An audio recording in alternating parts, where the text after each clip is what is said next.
거지 근성이 어디 쉽게 바뀌겠어. 노가다꾼한테 이런 비싼 걸 신겨? 분수를 알아야지, 분수를. 시어머니가 식탁 위에 물수건을 집어 던지더니 제 뺨을 있는 힘껏 내리쳤습니다. 아빠에게 새 작업화 하나 선물했을 뿐인데 뺨이 찢어지도록 맞았습니다. 근데 글쎄요, 옆에 앉은 남편이라는 놈이 뭐라고 했는지 아십니까? 야, 장인어른이 흙바닥 구르는데 그 비싼 게 왜 필요해? 참 기가 막혔습니다. 시어머니도 남편도 시누이도 전부 한통속이었죠. 근데 이 사람들이 끝까지 몰랐던 게 하나 있었더라고요. 그 낡은 작업화를 신고 다니던 제 아빠가 누구인지, 그리고 제 뺨을 때린 그 손이 어떤 지옥을 불러오게 될지를요. 안녕하세요. 오늘 사연 시청자 여러분, 아빠의 작업화 한 켤레 때문에 어이없게 시어머니에게 뺨 맞고 쫓겨난 강지원 씨의 사연 지금 바로 시작하겠습니다. 저희 친정아빠 강태수, 이 지역에서 중장비 업체를 운영하는 대표입니다. 굴착기며 타워크레인이며 이 근방 건설 현장에 아빠 회사 장비가 안 들어가는 곳이 없을 정도죠. 그런데 아빠를 처음 보는 사람들은 절대 그 사실을 모릅니다. 늘 흙먼지 묻은 작업복 차림에 발에는 10년 넘게 신어서 앞코가 벌어진 낡은 작업화를 고집하거든요. 지원아, 현장 사람이 현장에 있어야지. 사무실에 앉아서 뭘 하겠어. 아빠는 입버릇처럼 그렇게 말하며 새벽부터 현장을 뛰었습니다. 그게 아빠의 자부심이었고 저도 그런 아빠가 세상에서 제일 멋있었습니다. 문제는 시어머니 이금순 여사였습니다. 시어머니는 아들 박민환이 대형 건설사 원청 직원이라는 게 유일한 자랑이었습니다. 결혼 전부터 저희 친정을 얕잡아 봤고 특히 아빠를 만날 때마다 위아래로 훌치며 입꼬리를 비틀었습니다. 아이고, 우리 사돈어른은 오늘도 현장 나갔다 오셨나 봐. 손톱 밑에 시커먼 게 안 빠지네. 명절 때 인사를 오신 아빠의 손을 보며 시어머니가 코끝을 찡그리며 말한 적이 있습니다. 아빠는 그냥 허허 웃고 넘기셨지만 저는 속이 부글부글 끓었습니다. 시어머니는 아빠가 막노동을 하는 줄 알았습니다. 아니, 알려고 하지도 않았습니다. 겉모습만 보고 단정 짓는 게 시어머니의 오래된 버릇이었으니까요. 그러던 어느 날 친정에 들렀다가 현관 앞에 가지런히 놓인 아빠의 작업화가 눈에 들어왔습니다. 밑창은 한쪽이 닳아서 기울어져 있었고 발등 부분은 갈라져서 테이프로 감아놓은 자국이 선명했습니다. 저는 그 자리에서 한참을 서 있었습니다. 그날 밤 저는 비상금 통장을 열었습니다. 인터넷을 뒤져가며 현장 작업에 최적화된 수제 안전화를 찾았고 아빠 발 사이즈에 맞춰 주문 제작을 넣었습니다. 배송지는 친정집으로 적었습니다. 그 주말이었습니다. 시댁 식구들과 친정 아빠를 모시고 고급 한정식 집에서 저녁을 먹기로 한 날이었죠. 마침 배송이 그날 오전에 도착했다는 알림을 받고 저는 친정에 들러 포장된 상자를 들고 식당으로 향했습니다. 한 상 가득 차려진 요리 앞에서 저는 상자를 꺼내 아빠 앞에 놓았습니다. 아빠, 이거 선물이에요. 열어보세요. 아빠가 상자 뚜껑을 열자 검은 가죽의 두꺼운 밑창이 달린 안전화가 모습을 드러냈습니다. 아빠의 눈가가 살짝 붉어졌습니다. 이게 뭐냐, 이런 걸 왜? 아빠 작업화 앞코 벌어진 거 다 봤어요. 이제 그거 버리시고 이거 신으세요. 아빠가 안전화를 꺼내 손으로 만져보며 입가에 미소를 띄우던 그 순간이었습니다. 어머, 잠깐. 시어머니가 테이블 위에 떨어져 있던 영수증을 집어들었습니다. 포장 상자 안에 같이 들어있던 결제 영수증이었습니다. 시어머니의 눈이 동그래졌습니다. 이게 작업화 한 켤레 값이라고? 시어머니가 영수증을 탁 테이블에 내려놓으며 목소리를 높였습니다. 노가다 뛰는 사람한테 이런 걸 신겨? 분수를 알아야지, 분수를. 저는 숟가락을 내려놓으며 시어머니를 똑바로 쳐다봤습니다. 어머님, 제 돈으로 제 아버지한테 사드린 건데 무슨 상관이세요? 그 말이 끝나기도 전에 시어머니가 식탁 위에 물수건을 집어 제 얼굴을 향해 던졌습니다. 젖은 물수건이 제 볼을 스치고 테이블 아래로 떨어졌습니다. 그리고 시어머니가 벌떡 자리에서 일어나더니 제 뺨을 잇는 힘껏 내리쳤습니다. 찰칵. 귀가 먹먹해졌습니다. 방안이 조용해졌습니다. 거지 근성이 어디 쉽게 바뀌겠어. 시집 와서 돈 개념을 그렇게 가르쳤더니 친정에다 갖다 붓고 있어. 시어머니가 제 멱살을 잡을 듯 손을 뻗으며 소리쳤습니다. 저는 뺨을 감싸 쥔 채 남편을 돌아봤습니다. 박민아는 젓가락을 내려놓으며 한숨을 푹 쉬더니 입을 열었습니다. 야, 장인어른이 흙바닥 구르는데 그 비싼 게 왜 필요해? 너도 좀 생각을 하고 살아. 옆에 앉아있던 시누이가 물잔을 탁 내려놓으며 코웃음을 쳤습니다. 옳게도 참 돈이 어디서 나오는 줄 알고 저렇게 써대는 거야. 진짜 한심하다. 저는 의자에서 천천히 일어섰습니다. 손끝이 떨리고 있었지만 시어머니가 앉아있던 의자를 발로 세게 걷어찼습니다. 의자가 쓰러지며 쾅 소리가 났고 시어머니가 비틀거리며 벽에 등을 부딪혔습니다. 이혼하겠습니다. 저는 그 한마디를 또박또박 내뱉었습니다. 그리고 충격으로 입을 벌린 채 굳어버린 아빠의 팔을 잡아 일으켰습니다. 아빠 나가요. 여기 1초도 더 못 있겠어요. 아빠를 모시고 문을 열고 나왔습니다. 뒤에서 시어머니가 뭐라고 소리치는 게 들렸지만 저는 한 번도 뒤돌아보지 않았습니다. 아빠를 친정에 모셔다 드린 뒤 저는 짐을 싸기 위해 신혼집으로 돌아왔습니다. 현관문을 열고 들어서니 거실이 텅 비어 있었습니다. 소파 위에 남편의 아이패드가 켜진 채 놓여 있었습니다. 화면이 꺼지지 않고 잠금이 풀려 있었습니다. 무심코 화면을 넘기다가 은행 앱 알림이 눈에 들어왔습니다. 저도 모르게 손가락이 움직였습니다. 은행 앱을 열고 연동된 메일함을 하나하나 뒤지기 시작했습니다. 시누이의 혼수 가전 결제 내역이 제 마이너스 통장에서 빠져나가고 있었습니다. 시어머니의 백화점 결제도 마찬가지였습니다. 한 건, 두 건이 아니었습니다. 그리고 은행에서 온 대출 문자 하나가 눈에 걸렸습니다. 며칠 전 제가 감기약을 먹고 일찍 잠든 날이었습니다. 제 이름으로 비대면 모바일 대출이 실행되어 있었습니다. 5천만 원. 손이 떨렸습니다. 남편이 제가 잠든 사이에 제 지문과 신분증 사진을 몰래 가져다 쓴 겁니다. 저는 화면에 뜬 금융거래 내역과 결제 영수증을 하나도 빠짐없이 제 휴대폰으로 촬영했습니다.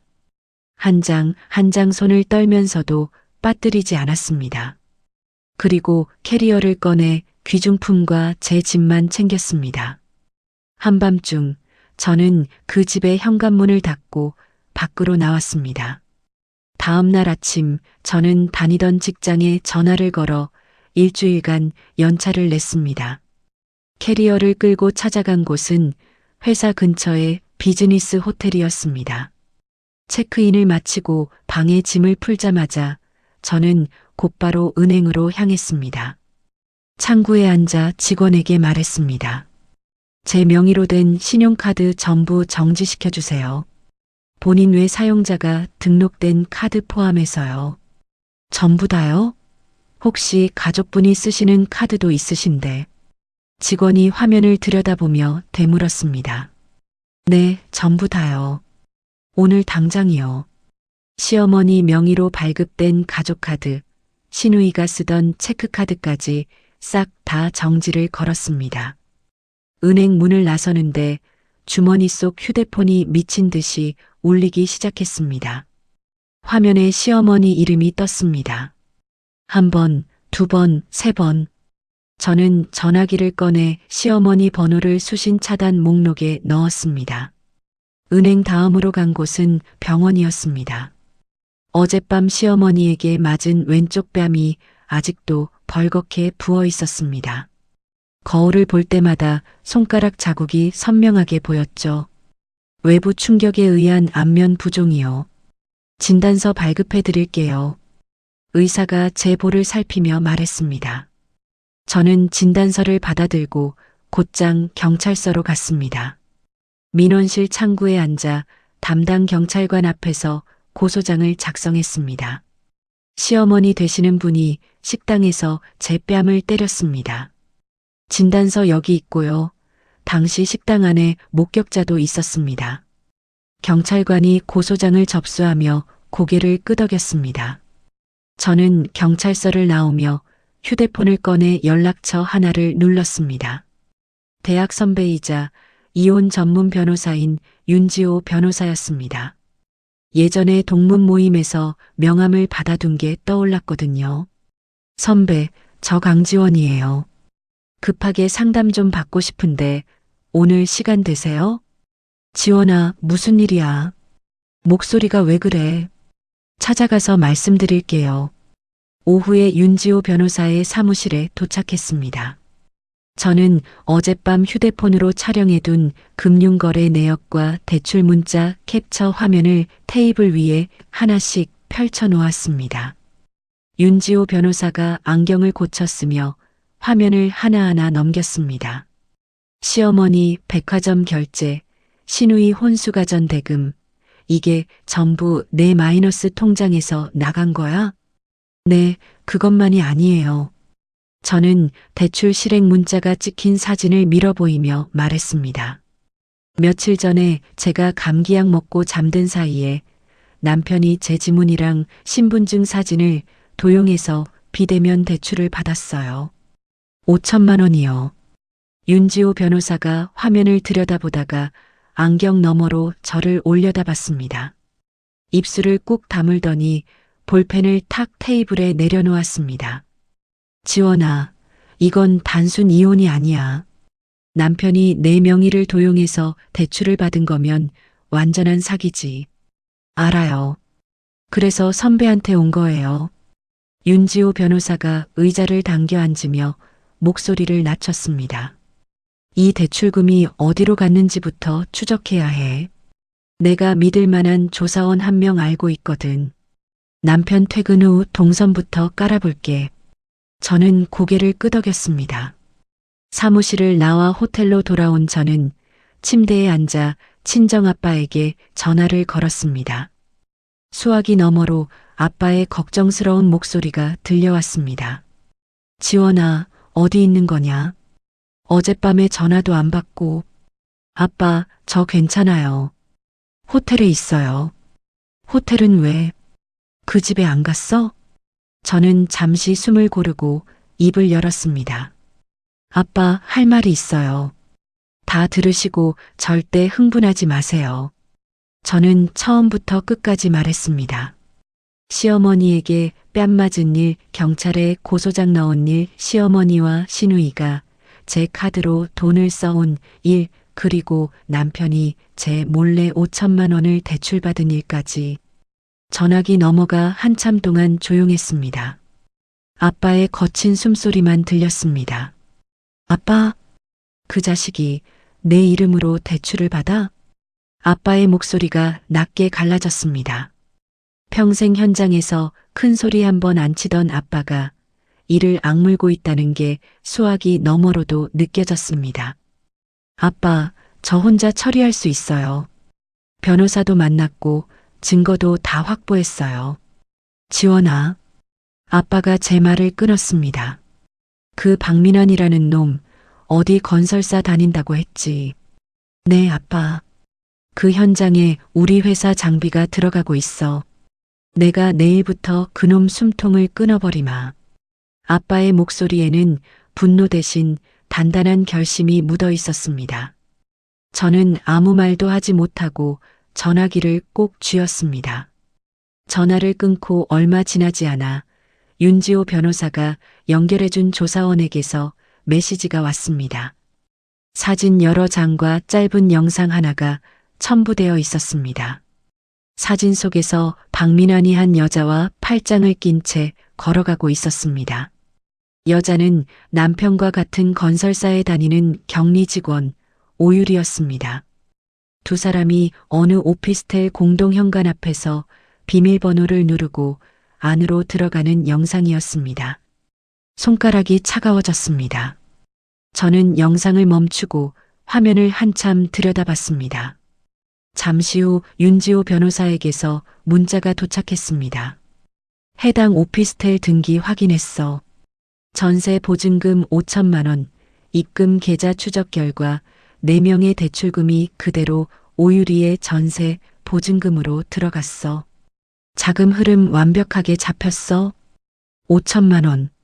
남편이 제가 잠든 사이에 제 이름으로 몰래 빌린 그 돈이 다른 여자가 사는 집의 보증금이 된 겁니다. 저는 휴대폰을 내려놓고 호텔 창밖을 바라봤습니다. 눈물은 나오지 않았습니다. 대신 손이 멈출 수 없을 만큼 떨렸습니다. 저는 다시 휴대폰을 들어 윤지호 변호사에게 답장을 보냈습니다. 선배, 내일 바로 이혼 소장이랑 상간녀 소송 동시에 접수해 주세요. 확실하게 끝내겠습니다. 전송 버튼을 누르고 나서 저는 오랜만에 깊게 숨을 내쉬었습니다. 이틀이 지났습니다. 아침부터 제 휴대폰에 모르는 번호로 전화가 쏟아졌습니다. 공중전화, 처음 보는 핸드폰 번호, 심지어 동네 세탁소 번호까지. 시어머니였습니다. 제가 번호를 차단하니까 닥치는 대로 다른 전화기를 붙잡고 전화를 돌리고 있었던 겁니다. 받지 않은 전화가 수십 통이 쌓이자 음성 메시지가 하나둘 남기 시작했습니다. 지원아, 나야 어머니야. 전화 좀 받아. 카드가 갑자기 안 되는데 이게 뭔 일이야. 내가 뭘 잘못한 건지 내가 하나하나 알려줄 테니까 전화 좀 해. 처음에는 따지는 투였습니다. 야, 강지원. 네가 감히 어머니 카드를 끊어? 당장 전화 안 하면 두고 봐. 점점 목소리가 날카로워졌습니다. 지원아, 어머니가 좀 심했다. 그래, 내가 손을 댄 건 잘못이야. 그러니까 제발 전화 좀. 마지막 메시지에서는 목소리가 갈라져 있었습니다. 저는 음성 메시지를 끝까지 듣고 하나도 지우지 않았습니다. 나중에 쓸 때가 있을 테니까요. 그 시각 제 휴대폰에 아빠에게서 짧은 문자가 왔습니다. 장비 전부 빼라고 통보했다. 오늘부터 한 대도 안 넣는다. 남편 박민환이 현장 관리직으로 있는 대형 신축 공사 현장. 그 현장에 굴착기와 타워 크레인을 대고 있던 하청업체가 바로 아빠의 회사였습니다. 아빠가 장비 투입을 전면 중단시킨 겁니다.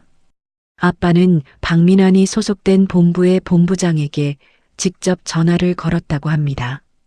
본부장님, 강태수입니다. 오늘부로 그 현장에 우리 장비 한 대도 안 들어갑니다. 박민환 대리가 그 현장에 있는 한 계약은 없던 걸로 하겠습니다. 전화를 받은 본부장의 얼굴이 하얗게 질렸을 겁니다. 이 지역에서 강태수 대표의 중장비 없이 돌아가는 대형 현장은 없으니까요. 장비가 멈추면 공사가 멈추고 공사가 멈추면 하루에 수천만 원씩 손해가 쌓입니다. 본부장이 박민환을 즉시 호출했다는 이야기를 나중에 전해 들었습니다. 박 대리, 당장 올라와. 본부장이 책상 위에 서류철을 집어 박민환의 가슴팍에 내던지며 고함을 질렀다고 합니다. 하청업체 대표가 너 때문에 계약 파기한다는데 이게 무슨 상황이야. 지금 현장에 크레인이 한 대도 없어. 위약금이 얼마인지 알아? 박민환이 서류철을 주우며 더듬거렸다고 합니다. 본부장님, 그게 무슨 어떤 업체인데요? 여기, 직접 봐. 본부장이 하청업체 대표의 인적사항이 적힌 서류를 박민환의 면전에 내밀었습니다. 서류 상단에 적힌 이름. 강태수? 대표이사 강태수? 박민환의 다리가 풀렸다고 합니다. 평소 현장 작업복에 낡은 작업화를 신고 다니던 장인어른. 시어머니가 노가다꾼이라 멸시하고 본인도 흙바닥 구르는 사람이라 깔봤던 그 사람이 이 지역 최대 중장비 업체의 대표였던 겁니다. 박민환은 부랴부랴 아빠의 현장 사무실로 달려갔다고 합니다. 사무실 앞에서 무릎을 꿇고 바닥에 이마를 박으며 매달렸다고 하죠. 장인어른, 제가 잘못했습니다. 한 번만 봐주십시오. 제발 장비만 다시 넣어주시면 뭐든지 하겠습니다. 아빠는 의자에서 일어나지도 않았습니다.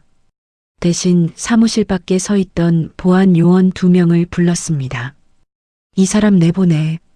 보안 요원들이 박민환의 양팔을 잡아 끌었습니다.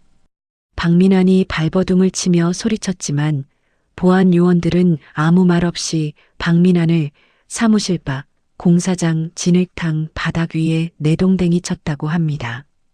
양복 바지에 진흙이 잔뜩 묻은 채 주저앉아 있는 박민환의 꼴을 현장 인부 수십 명이 지켜봤습니다. 이 소식은 금방 시어머니 귀에도 들어갔습니다. 사돈이 현장 막노동꾼이 아니라 이 지역에서 손꼽히는 중장비 업체 대표였다는 사실을, 아들이 그 앞에서 진흙탕에 나뒹굴었다는 사실을, 시어머니의 얼굴이 사색이 됐을 겁니다. 그날 저녁 저는 윤지호 변호사의 사무실에서 소송 서류를 검토하고 있었습니다. 건물 1층 로비에서 소란이 일었습니다.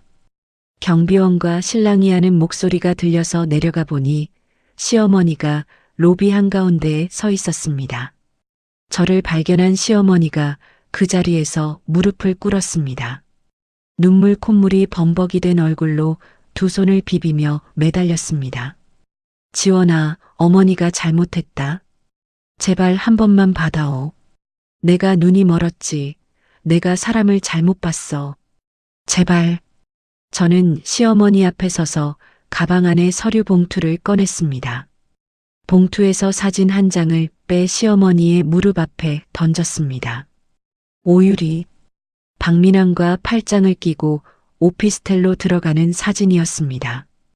그 위에 오피스텔 전세 보증금 이체 내역서를 겹쳐 놓았습니다.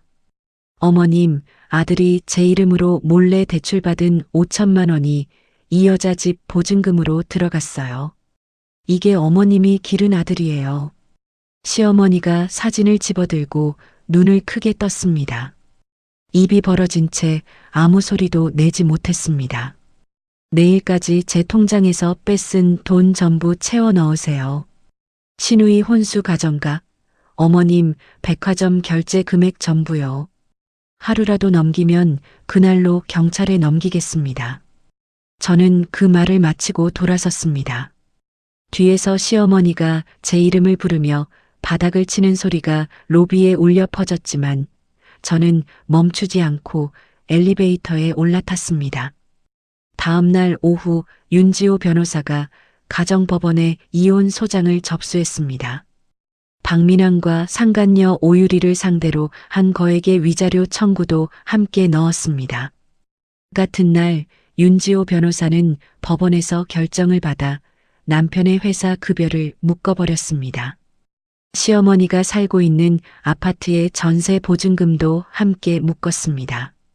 돈을 빼돌리거나 숨기지 못하게 꽁꽁 잡아둔 겁니다. 거기서 끝이 아니었습니다. 윤지호 변호사는 남편의 불륜 사실과 제 명의를 도용한 대출 정황을 적은 경고장을 남편 회사의 인사팀과 감사팀에 동시에 보냈습니다. 지원아, 경고장 발송 완료했어. 이제 박민환이 회사에서 버티기 힘들 거야. 윤지호 변호사가 사무실에서 전화로 알려왔습니다. 감사합니다, 선배. 고맙긴. 증거가 이렇게 깔끔한데 내가 할 일이 뭐 있어. 내가 다 해놓은 거지. 경고장이 도착한 건설사 인사팀은 난리가 났습니다. 사내 직원의 명의 도용 대출 사기 정황이 적힌 문서가 인사팀장 책상 위에 올라간 겁니다. 인사팀장이 즉시 긴급징계위원회 소집을 지시했고 그날 오후 박민아는 현장 업무에서 빠지라는 통보를 받았습니다. 박 대리, 징계위 결과 나올 때까지 자택 대기야. 내일부터 출근하지 마. 인사팀장이 박민환의 사원증을 회수하며 말했다고 합니다. 박민환이 두 손으로 책상을 짚으며 따졌다고 하죠. 팀장님, 이건 사적인 문제입니다. 회사하고는 상관없는 일이에요. 상관없어? 회사 이름으로 된 격리 직원이랑 불륜이 터졌는데 상관이 없다고? 감사팀에서도 이미 움직이고 있어. 조용히 나가. 박민아는 사원증도 없이 회사 정문을 나서야 했습니다. 상간녀 오유리도 무사하지 못했습니다. 회사 안에 불륜 소문이 퍼지고 소장이 오유리 앞으로 송달되자 직원들의 시선이 쏟아졌습니다. 오유리는 그 시선을 견디지 못하고 무단결근을 시작했습니다. 전화도 받지 않고 자취를 감춰버렸습니다. 그날 밤이었습니다. 호텔 방에서 소송 자료를 정리하고 있는데 복도에서 쿵쿵 문을 두드리는 소리가 들렸습니다. 지원아, 나야, 문 열어. 박민환이었습니다. 어떻게 호텔을 알아냈는지 제 방 앞에서 주먹으로 문짝을 두드리고 있었습니다. 야, 당장 소송 취하해. 내가 회사에서 잘리게 생겼다고. 문 열라니까. 저는 문 앞에 서서 휴대폰을 꺼냈습니다. 박민환의 고함 소리가 복도에 울리는 동안 저는 조용히 경찰에 신고를 넣었습니다. 여보세요. 호텔 투숙객인데요. 전 남편이 찾아와서 문을 부수려고 합니다. 빨리 와주세요. 10분도 안 되어 경찰이 도착했습니다. 경찰 2명이 박민환의 팔을 잡고 복도에서 끌어냈습니다. 아니, 제 아내라고요. 할 말이 있어서 온 건데 이게 왜? 박민환이 발버둥을 치며 소리쳤지만 경찰은 아랑곳하지 않고 박민환을 엘리베이터까지 끌고 갔습니다. 저는 문틈으로 그 모습을 지켜봤습니다. 박민환이 끌려가고 나서 한참 뒤에야 저는 문에 기대어 천천히 바닥에 주저앉았습니다. 심장이 아직 빠르게 뛰고 있었습니다. 다음 날 아침 윤지호 변호사에게서 전화가 왔습니다. 지원아, 신우이 건으로 연락 왔는데 들어봐. 신우이요? 내가 결제한 혼수 가전들 있잖아. 신우이가 그걸 중고거래 사이트에 올렸어. 저는 입술을 깨물었습니다. 그럴 줄 알았습니다. 카드가 정지되고 돈줄이 막히니까 제가 사준 혼수 가전을 팔아서 돈을 만들려고 한 거죠. 선배, 저 그거 알고 있었어요. 중고거래 사이트에 키워드 알림 걸어놨거든요. 제가 결제한 제품 모델명으로요. 역시 내가 한 수 위네. 제가 산 물건을 제 동의 없이 파는 건 안 되잖아요. 경찰에 신고할 수 있죠? 당연하지. 내가 바로 처리할게. 신우이는 그날 오후 경찰서에 불려갔습니다. 중고거래 사이트에 글을 내리고 조사를 받았다는 이야기를 나중에 전해 들었습니다. 돈줄이 전부 막힌 시어머니는 동네 지인들을 찾아다니기 시작했습니다. 합의금을 마련하겠다며 이 집 저 집 문을 두드렸다고 합니다. 좀만 빌려줘요. 며느리가 갑자기 이혼을 한다고 해서 돈이 급하거든요. 하지만 동네에는 이미 소문이 쫙 퍼져 있었습니다. 며느리 뺨을 때린 일, 며느리 카드를 몰래 쓴 일, 아들의 불륜까지. 아무도 시어머니에게 돈을 빌려주지 않았습니다. 금순 씨, 나는 없어. 다른 데 알아봐. 어머, 금순이 너 왔어? 나 지금 나가야 하는데. 문을 열었다가 시어머니 얼굴을 보고 바로 닫아버리는 사람도 있었다고 합니다. 박민환도 발이 급했습니다. 평소 알고 지내던 다른 하청업체 사장들을 찾아가 돈을 빌리려고 했습니다. 형, 나 좀 도와줘. 급하게 돈이 필요한데. 민아나, 미안한데 나도 요즘 빠듯해서. 형, 진짜 얼마 안 돼. 좀만 빌려주면. 야, 솔직히 말할게. 강태수 대표님한테 연락 왔어. 너한테 돈 빌려주는 업체는 장비 지원 끊는다고. 나도 먹고 살아야 하잖아. 미안하다. 아빠가 미리 손을 써놓은 겁니다. 하청업체 사장단 모임에 박민환과의 금전 거래를 전면 금지시키고 이를 어기면 장비 지원을 끊겠다고 못 박아둔 거죠. 사방이 막혔습니다. 카드도 급여도 지인도 하청업체 사장들까지. 박민환과 시어머니가 손을 벌릴 수 있는 곳은 단 한 군데도 남아있지 않았습니다. 숨통이 조여오는 압박이 계속된 지 일주일이 지났습니다. 궁지에 몰린 박민환은 완전히 다른 사람이 됐습니다. 무릎을 꿇고 빌던 모습은 온데간데 없었습니다. 자택 대기 발령을 받고 집에 틀어박혀 있던 박민환은 평소 뒷돈을 주고받으며 한 통 속으로 지내던 건설자 본사 소속 최 상무에게 전화를 걸었습니다. 상무님, 저 박민환입니다. 장인 회사 완전히 밟아버릴 방법이 있습니다. 저 좀 도와주십시오. 최 상무는 아빠 회사에 장비 투입이 중단되면서 본인이 관리하던 현장까지 차질이 생기자 이미 속이 부글거리고 있던 참이었습니다. 그래, 뭔데? 현장에 있는 장인 회사 굴착기, 그거 사고 나게 만들면 됩니다. 기계 결함으로 사고가 터지면 노동청에서 바로 작업 중지 명령 내리거든요. 그거 한 방이면 장인 회사 다른 현장 계약까지 줄줄이 날아갑니다.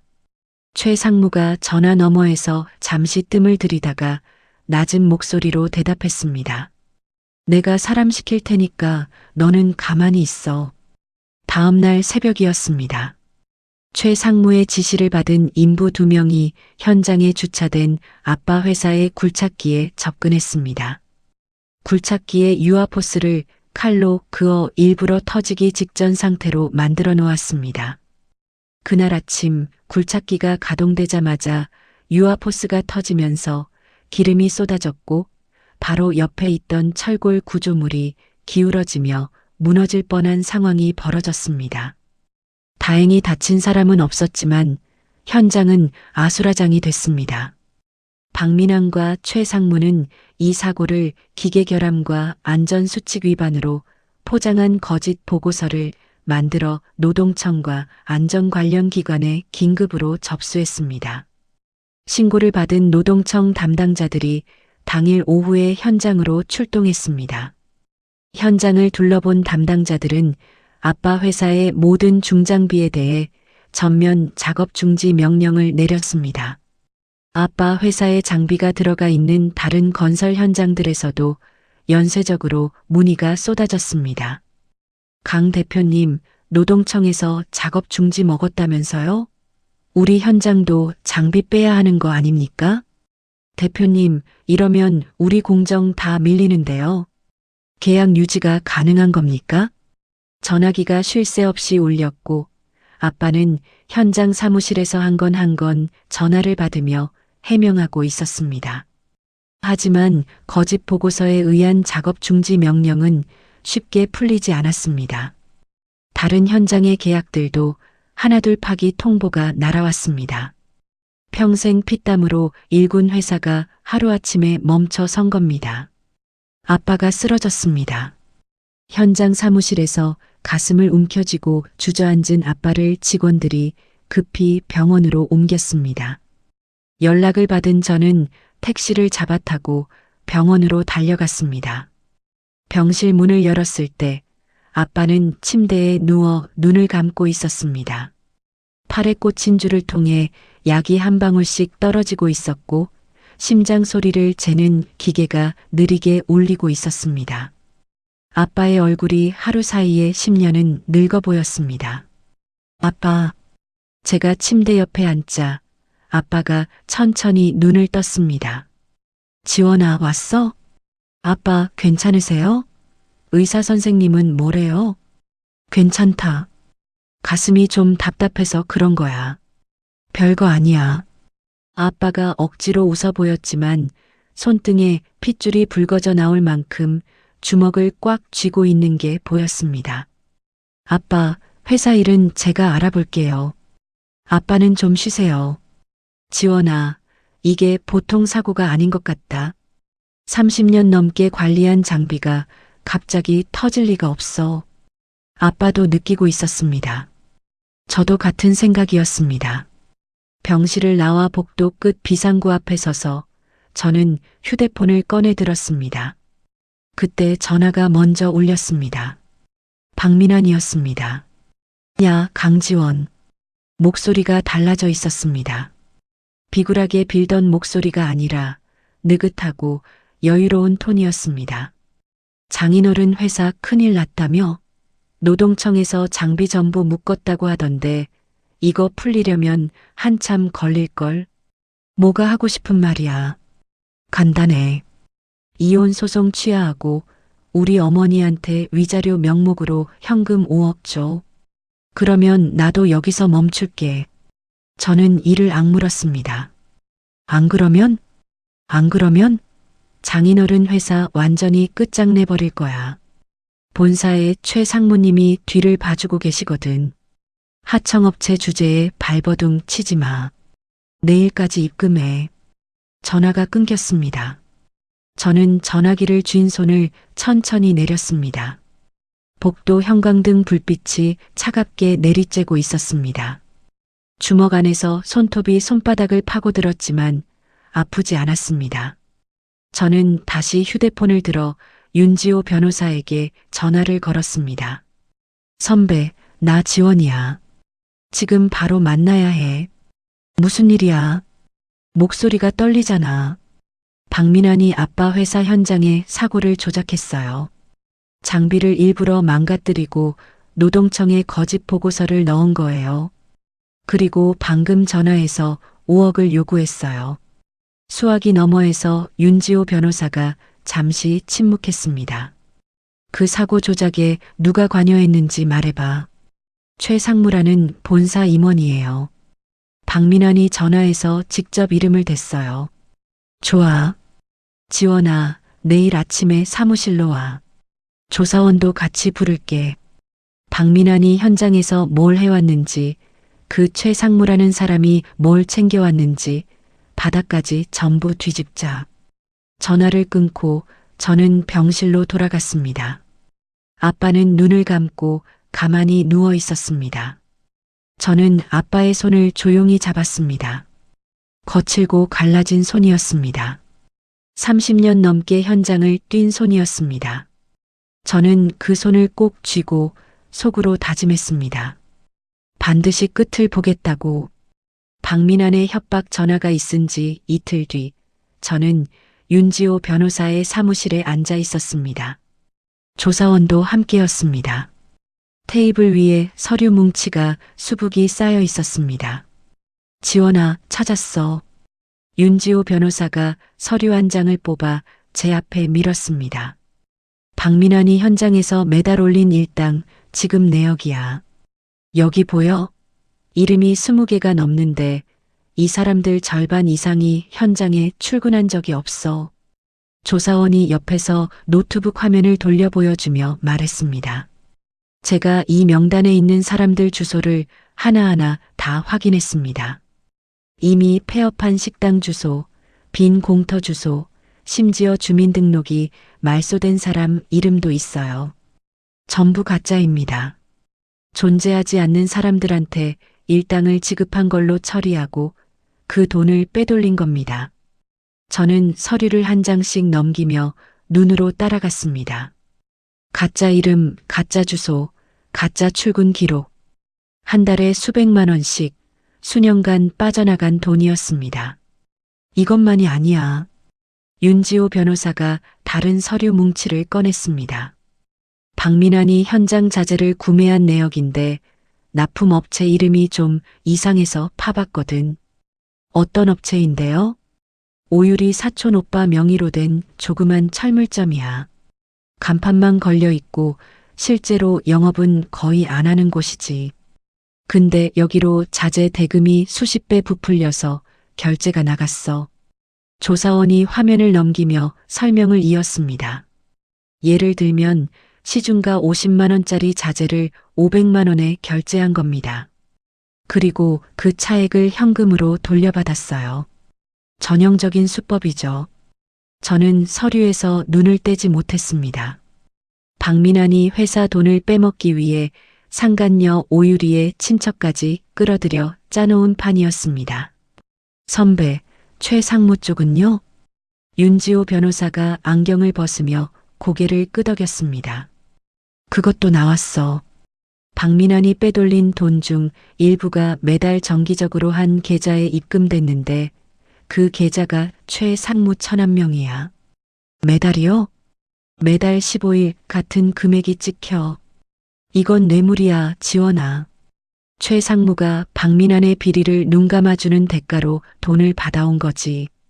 조사원이 출력해온 계좌 이체 내역을 테이블 위에 펼쳤습니다.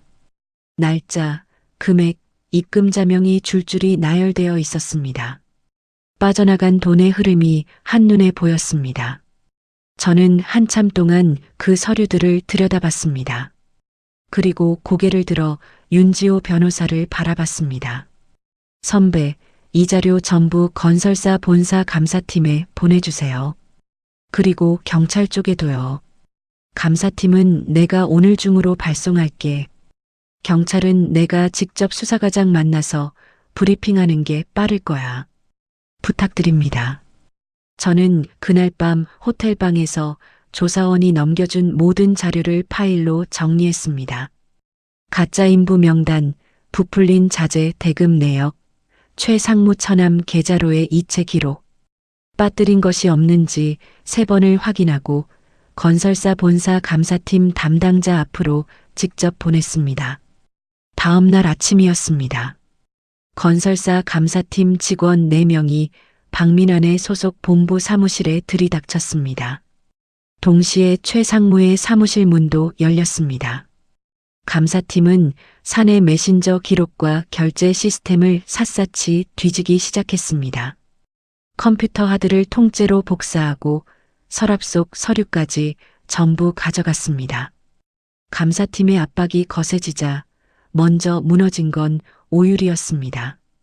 오유리는 잠적해 있던 곳에서 감사팀의 연락을 받고 본사에 출두했습니다. 조사실에 앉은 오유리는 처음에 아무것도 모른다고 버텼지만 감사팀이 철물점 자재 대금 내역을 내밀자 얼굴이 하얗게 질렸습니다. 이 철물점 당신 사촌 오빠 명의죠? 여기로 부풀려진 대금이 수년간 들어갔는데 이것도 모른다고 할 겁니까? 오유리의 입술이 바르르 떨렸습니다. 이대로 가면 자기 혼자 독박을 쓰게 될 거라는 걸 알았던 겁니다. 저 자료가 있어요. 오유리가 가방에서 작은 저장장치 하나를 꺼냈습니다. 이거 박민환 대리가 관리하던 진짜 장부예요. 제가 혹시 몰라서 몰래 복사해뒀어요. 감사팀 직원이 그 저장장치를 받아들었습니다. 안에는 박민환이 직접 작성한 뒷돈 장부 파일이 고스란히 들어 있었습니다. 가짜 인부 명단, 부풀린 자재 대금 정산 내역, 최상무에게 건넨 돈의 날짜와 금액까지. 오유리가 박민환을 완벽하게 배신한 겁니다. 감사 결과는 즉각 노동청으로 전달됐습니다. 사고 보고서가 조작된 정황, 장비가 고의로 훼손된 정황이 전부 드러났습니다. 노동청은 아빠 회사에 내렸던 작업 중지 명령을 그날로 철회했습니다. 소식을 들은 저는 병실에 있는 아빠에게 달려갔습니다. 아빠, 작업 중지 풀렸어요. 장비 다시 돌릴 수 있어요. 아빠가 침대에서 몸을 일으키며 제 손을 잡았습니다. 아빠의 눈가가 붉어졌지만 아무 말도 하지 않고 고개만 끄덕였습니다. 같은 시각 건설사 본사 로비에서는 감사팀에게 둘러싸인 박민환이 땀을 뻘뻘 흘리며 변명을 늘어놓고 있었습니다. 이건 오해입니다. 제가 설명할 수 있습니다. 잠깐만요, 잠깐만. 로비 정문이 열렸습니다. 형사 2명이 들어왔습니다. 박민환 씨 맞습니까? 업무상 횡령 및 배임 혐의로 긴급 체포합니다. 형사가 수갑을 꺼내 박민환의 손목에 채웠습니다. 박민환의 얼굴이 사색이 됐습니다. 로비에 있던 직원들이 하나둘 발걸음을 멈추고 그 장면을 지켜봤습니다.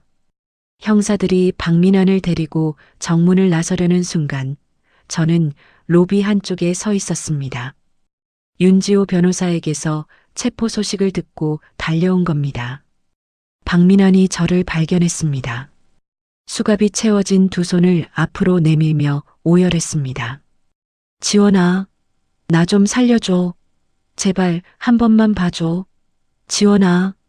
저는 박민환의 얼굴을 가만히 올려다봤습니다. 식당에서 장인어른 흙바닥 구르는데 비싼 게 왜 필요하냐고 비웃던 얼굴. 호텔 문을 두드리며 소송 취하하라고 고함치던 얼굴. 아빠 회사를 끝장내겠다고 협박하던 그 목소리. 저는 입꼬리를 천천히 올렸습니다. 아무 말도 하지 않았습니다. 그냥 조용히 돌아섰습니다. 뒤에서 박민환의 울부짖는 소리가 로비에 울려 퍼졌지만 저는 한 번도 뒤돌아보지 않고 정문 밖으로 걸어 나왔습니다. 박민환이 구속된 지 1달이 지났습니다. 형사 재판 결과가 나왔습니다. 박민환은 징역 5년을 선고받았습니다. 빼돌린 돈은 한 푼도 빠짐없이 전액 추징당했습니다. 파란색 수의를 입은 채 법정에서 끌려나가는 박민환의 뒷모습을 저는 방청석에 앉아 지켜봤습니다. 아무런 감정도 들지 않았습니다. 가정법원의 이혼 판결도 나왔습니다. 남편의 불륜과 시어머니의 폭행이 전부 인정됐습니다. 재판부는 제게 최고액의 위자료를 지급하라는 판결을 내렸습니다. 저는 그 판결문을 근거로 미리 묶어두었던 돈을 회수하기 시작했습니다. 시어머니가 살던 아파트의 전세 보증금을 가져왔습니다. 오유리의 오피스텔 보증금도 가져왔습니다. 제 이름으로 몰래 받아낸 5천만 원 대출금을 전부 갚았고 시어머니와 시누이가 제 카드로 써댄 돈까지 빠짐없이 돌려받았습니다. 하루아침에 전세금을 빼앗긴 시어머니와 시누이는 갈 곳이 없어졌습니다. 보증금이 필요 없는 낡은 고시원 방 하나를 겨우 구해 들어갔다는 소식을 나중에 전해 들었습니다. 한평 남짓한 방에 이불 하나 깔면 꽉 차는 그런 곳이었다고 합니다. 오유리는 회사에서 해고당했습니다. 제가 청구한 위자료와 각종 배상금이 오유리 앞으로 쏟아졌습니다.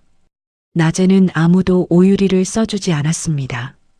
결국 오유리는 밤에 유흥업소 주방에서 설거지를 하며 빚을 갚아나가고 있다는 이야기가 들려왔습니다. 시어머니도 마찬가지였습니다.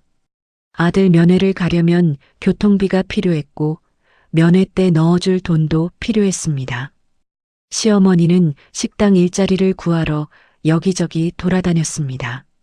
저 일 좀 시켜주세요. 주방이든 홀이든 뭐든 할게요. 하지만 어디를 가든 오래 버티지 못했습니다. 설거지를 시키면 더럽다고 투덜거렸고 홀에 나가면 손님한테 대꾸를 했습니다. 아줌마, 여기 반찬 좀 더 주세요. 눈앞에 있잖아요. 직접 좀 갖다 드세요. 사장이 시어머니를 불러 세웠습니다. 이금순 씨, 손님한테 그게 무슨 말버릇이야. 내일부터 안 나와도 돼. 한 곳에서 쫓겨나면 또 다른 곳을 찾아가고 거기서도 쫓겨나기를 반복했습니다. 그렇게 서너 군데를 전전하다가 시어머니가 마지막으로 취직한 곳이 있었습니다. 건설 현장의 한바집이었습니다. 시어머니가 평소 천것들이라고 멸시하던 바로 그 현장 노동자들에게 밥을 해주는 곳이었습니다. 새벽 5시에 일어나 밥을 짓고 국을 끓이고 수십 명분의 식판을 차리는 일이었습니다. 점심이 끝나면 산더미처럼 쌓인 식판을 닦아야 했습니다. 잔반통을 들어 옮기고 기름때가 낀 싱크대를 문질러 닦고 바닥에 엎질러진 국물을 걸레로 쓸어야 했습니다. 시어머니의 손은 금세 갈라지고 부르텄습니다. 관절이 시큰거려서 고무장갑을 낀 손으로 허리를 짚는 날이 많아졌습니다. 그날도 시어머니는 점심 뒤처리를 하고 있었습니다. 인부들이 먹고 간 식판을 싱크대에 쌓아놓고 고무장갑을 낀 채 수세미로 하나씩 문지르고 있었습니다. 허리가 끊어질 듯 아팠지만 여기서마저 쫓겨나면 진짜 갈 데가 없었습니다. 그때 주방 입구에 누군가의 발걸음 소리가 멈춰섰습니다. 시어머니가 고개를 돌렸습니다. 주방 문 앞에 한 남자가 서 있었습니다. 작업복 차림에 발에는 검은 가죽의 두꺼운 안전화를 신고 있었습니다. 새 것처럼 깨끗한 그 안전화. 강태수 대표였습니다. 시어머니의 손에서 수세미가 떨어졌습니다. 아빠는 아무 말도 하지 않았습니다. 고무장갑을 끼고 싱크대 앞에 서 있는 시어머니를 위해서 아래로 천천히 내려다보기만 했습니다. 시어머니의 시선이 아빠의 발끝으로 내려갔습니다. 검은 가죽 안전화. 제가 아빠에게 선물한 바로 그 안전화였습니다. 식당에서 영수증을 보고 분수를 모른다며 제 뺨을 때렸던 그날의 안전화. 시어머니의 입술이 파르르 떨렸습니다. 아빠의 낡은 작업화를 보며 노가다꾼이라 비웃던 기억이, 막노동하는 주제에 분수를 모른다고 조롱하던 기억이, 거지간성이 어디 가겠냐며 제 뺨을 후려치던 기억이 한꺼번에 밀려왔을 겁니다. 그리고 지금 시어머니 자신이 서 있는 곳, 흙먼지 날리는 건설 현장, 잔반이 쌓인 싱크대, 고무장갑을 낀 부르튼 손, 시어머니가 천것들이라 멸시하던 바로 그 자리에 시어머니 본인이 서 있었습니다. 시어머니의 무릎이 꺾였습니다. 고무장갑을 낀 채 주방 바닥에 주저앉았습니다. 입에서 울음이 터져 나왔습니다. 내가 사람을 잘못 봤어. 내가 미쳤지. 아빠는 여전히 아무 말도 하지 않았습니다. 시어머니를 한참 내려다보다가 조용히 몸을 돌려 주방 밖으로 걸어 나갔습니다. 검은 안전화가 콘크리트 바닥을 또각또각 밟으며 멀어졌습니다. 주방 안에는 시어머니의 오열 소리만 남았습니다. 지옥 같았던 사건이 모두 정리된 이듬해 봄이었습니다. 아빠는 건강을 되찾았습니다. 병원에서 퇴원한 뒤 곧바로 현장으로 복귀한 아빠는 오히려 회사 규모를 더 키웠습니다. 작업 중지 명령이 풀린 뒤 밀렸던 공사들이 한꺼번에 재개되면서 아빠 회사의 장비 수요가 전보다 2배 가까이 늘었거든요. 그해 봄 아빠는 지역에서 가장 존경받는 중소기업인 표창을 받게 됐습니다. 시상식이 열리는 날 저는 아빠와 함께 행사장으로 향했습니다. 아빠는 양복을 입고 있었습니다. 평소 작업복만 고집하던 아빠가 양복을 꺼내 입은 건 정말 오랜만이었습니다. 넥타이를 매만지는 손이 어색해 보여서 제가 다가가 매듭을 고쳐 매드렸습니다. 아빠, 오늘은 좀 긴장되세요? 뭘 긴장해? 상 하나 받는 건데. 입으로는 그렇게 말하면서도 아빠가 연신 넥타이를 잡아당기는 게 보였습니다. 저는 아빠의 발끝을 내려다봤습니다. 양복 바지 아래로 보이는 검은 가죽 안전화. 제가 선물한 그 수제 안전화를 아빠가 신고 있었습니다. 흙먼지 하나 없이 깨끗하게 닦여 있었습니다. 아빠, 그 신발 신고 오셨네요. 이게 제일 편해서 그래. 아빠가 고개를 숙여 안전화를 내려다보며 멋쩍게 웃었습니다. 저도 따라 웃었습니다. 시상식장 무대 위에서 아빠가 표창패를 받아들었습니다. 객석에서 박수가 쏟아졌고 저는 앞줄에 앉아 두 손을 모아 힘껏 박수를 쳤습니다. 아빠가 무대 위에서 객석 쪽을 바라보며 살짝 고개를 숙였습니다. 그 눈이 저를 향하고 있었습니다. 시상식이 끝나고 한 달 뒤 저는 다니던 회사에 사직서를 냈습니다. 지원 씨, 정말 그만두는 거예요? 다시 한번 생각해 보지 않겠어요? 팀장이 만류했지만 저는 이미 마음을 정한 뒤였습니다. 감사합니다, 팀장님. 저 갈 곳이 생겼어요. 제가 간 곳은 아빠의 회사였습니다. 아빠 회사의 경영관리 쪽 이사로 합류했습니다. 윤지호 변호사도 함께였습니다. 윤지호 변호사와 둘이서 하청업체들과의 계약 구조를 처음부터 새로 손봤습니다. 돈이 어디서 나가고 어디로 들어오는지 누구든 한눈에 볼 수 있게 만들었습니다.